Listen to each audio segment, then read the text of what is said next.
بسم اللہ الرحمن الرحیم۔ السلام علیکم ورحمۃ اللہ وبرکاتہ۔ معزز سامعین کرام، آج جو ہم آپ کے سامنے وظیفہ لے کر حاضر ہوئے ہیں، صرف ایک تسبیح پڑھنے رزق کی تنگی ختم ہو جائے گی۔ اس تسبیح کی بدولت ساری مخلوقات کو رزق ملتا ہے۔ اللہ سبحانہ و تعالیٰ ساری مخلوقات کو رزق عطا فرماتے ہیں صرف اس تسبیح کی بدولت۔ معزز سامعین کرام، اگر آپ چاہتے ہیں کہ مال کی تنگی دور ہو جائے، اگر آپ چاہتے ہیں کہ رزق کی تنگی دور ہو جائے، اگر آپ چاہتے ہیں کہ مالی پریشانی ختم ہو جائے، رزق کی پریشانی ختم ہو جائے، ہر چیز کی پریشانی، ٹینشن جو ہے وہ دور ہو جائے، کسی بھی قسم کی کوئی ٹینشن نہ رہے، جس ٹینشن کی وجہ سے آپ کے سر میں درد ہوتا ہے، ڈپریشن کا شکار ہوتے ہیں، تنہائی کا شکار ہو جاتے ہیں، نہ گھر اچھا لگتا ہے نہ باہر اچھا لگتا ہے۔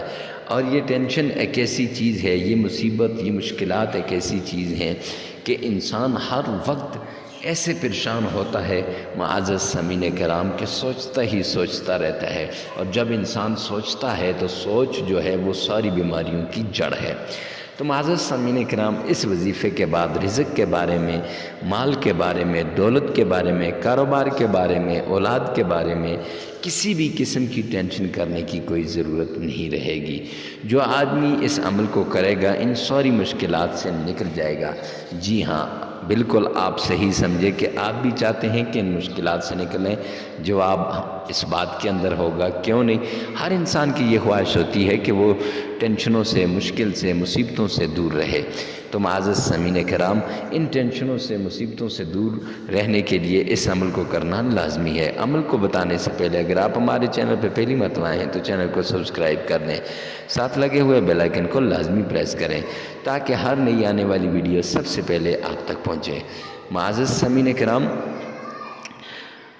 ہر وظیفے سے پہلے کمنٹ سیکشن کے اندر یہ لازمی لکھیے گا کہ یا اللہ دکھی انسانیت کے دکھوں کو، ان کے درد کو دور فرما دے۔ تو اس ویڈیو کے نیچے بھی یہ لازمی لکھیں۔ چلتے ہیں عمل کی طرف۔ عمل کی طرف جانے سے پہلے ایک بات بتا دوں کہ ذو الحجہ کا یہ مہینہ چل رہا ہے۔ کوئی بھی مہینہ ہو لیکن ذو الحجہ کے پہلے 10 دن بڑی اہمیت کے حامل ہیں۔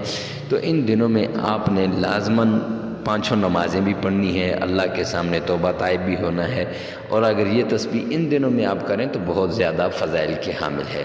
اور یہی محرم کے دنوں میں بھی بڑی فضائل کی حامل ہے، رمضان المبارک کے دن جو ہیں ان میں بھی بڑی فضائل کی حامل ہے، حتیٰ کہ پورا سال کسی بھی وقت آپ اس تسبیح کو کر سکتے ہیں۔ چلتے ہیں عمل کی طرف۔ تو 3 بار آپ نے تعوذ پڑھنا ہے، اعوذ باللہ من الشیطان الرجیم۔ 3 بار بسم اللہ پڑھنی ہے۔ بسم اللہ الرحمن الرحیم۔ 3 ہی بار درود پاک پڑھنا ہے۔ اللہم صلی علی محمد وعلی آل محمد۔ پڑھنے کے بعد یہ تسبیح سبحان اللہ وبحمدہ سبحان اللہ العظیم واللہ خیر الرازقین۔ اس کو ملا کے سبحان اللہ وبحمدہ سبحان اللہ العظیم واللہ خیر الرازقین، یہ ایک تسبیح ہو جائے گی۔ تو آپ نے 1313 مرتبہ یہ تسبیح کرنی ہے معزز سامعین کرام۔ اس کے بعد آپ نے 3 مرتبہ درود پاک پڑھنا ہے اور 33 مرتبہ استغفار کرنا ہے۔ یہ عمل لگاتار 7 دن کریں اور ناغہ نہیں ہونا چاہیے۔ مرد عورت کے لیے، عورت مرد کے لیے یہ عمل کر سکتا ہے، ہر کوئی دوسرے کے لیے کر سکتا ہے۔ ویڈیو کو ثواب کی نیت سے صدقہ جاریہ سمجھ کر شیئر کرنا نہ بھولیے۔